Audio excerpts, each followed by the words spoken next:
a saying for you, which I think you'd appreciate. Knowing and not doing is not really knowing at all. No, nice. Say that again. Knowing and not doing is not really knowing at all. Oh, isn't it interesting? Those little catchphrases really resonate with me.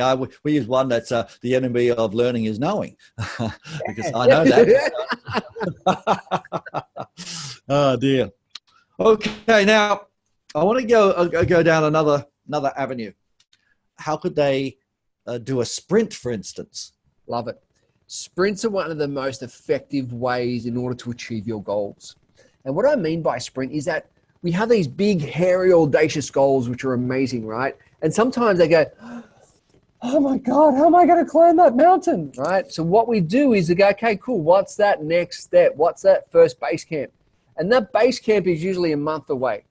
And so what we look at is let's sprint for the next month. Okay, great. Well, let's then break that down. If we had the 12-month goal, well, what would be the first base or first step to get you? What would that first monthly goal that's going to move the dial to the 12-month goal? Great. Now we're clear on that month. In that month, though, there are usually 4 weeks, 4.33 if you want to get analytical on those C-style behaviors, but usually 4 weeks. And so what we do is that break that monthly goal over on a weekly basis. And what we do in our sprints is that we have 3 sessions a week to ensure you set yourself up for success. So we have our Monday starters to ensure that you've got your intention, you've got your plan, you're organized, and you're ready to go. And on Wednesdays, we have our strategy session to ensure what are the strategies that you need tweaking, that you need a little bit of feedback that will make a massive difference and get you a huge ROI on that strategy. And then on Friday, we have our review session, which what that does is remember those 4 debriefing questions? We look at that and we go through our wins, our setbacks, our lessons, and what we need to be doing differently. And what happens, that keeps the main thing and keeps you on track. But what we do, and I know you love this strategy too, Dr. J, is that we have what's called rewards and non-rewards. And this is for those who really want to level up. And I'm going to share this little example. And I shared this, I was presenting to a group the other day and their jaws dropped because this is some of the caliber of people who want to play a bigger game. So reward and non-reward. We're motivated out of 2 factors. We're motivated by our pleasure and we're motivated by pain. Pain really gets us going and gets us off where we need to get off, but pleasure maintains that motivation and keeps us going. So what we do is out of the month, we work in 2-week mini sprints and where we have a number of activity that we need to achieve. It could be a number of calls, a number of meetings, a number of times you want to hit the gym, a date night with the missus, whatever it is, certain amount of activity, not the goal, very important. Not the goal, it's the activity.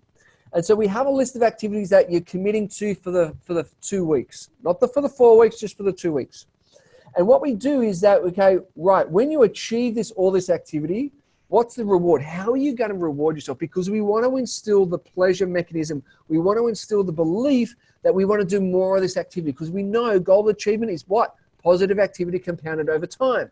So we want to reward this activity. And so we know it could be a massage, could be a date night, could be a nice bottle of wine, could be a walk on the beach, could be a half a day off, could be a new suit, whatever it is, something that makes you feel good and it's a reward when you do your activity. On the flip side is the non-reward, right? This is where it gets juicy. This is the pain motivator.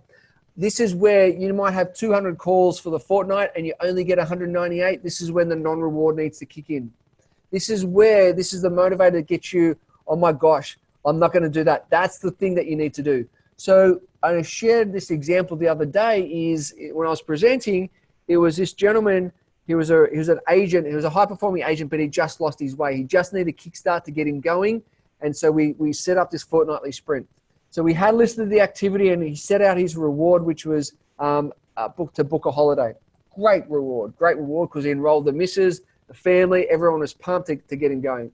The non-reward, he couldn't come up with a non-reward. I said, I'm going to set one for you. I said, are you prepared to go all out? He goes, yep. Are you prepared to play a bigger game? He goes, yep. I said, right, get your checkbook out. I said, who's your competitor? And he said, right, I want you to write a $5,000 check. He goes, what?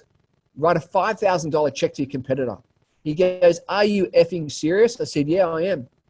He goes, I said, "You want to play a bigger game?" Sure enough, he wrote the check out. I said, "Now give it to me." So I took the check off him. I said, "I'm going to hold this." And so every single day, you're going to text me how you've gone with your activity. Now, do you think he did his activity? You bet. So I ripped up the check, took a photo, and off he went. So at the end of the day, it's that having a sprint and getting everything, let's say, put into small steps and have the accountability. And there's 3 steps in your sprint, right?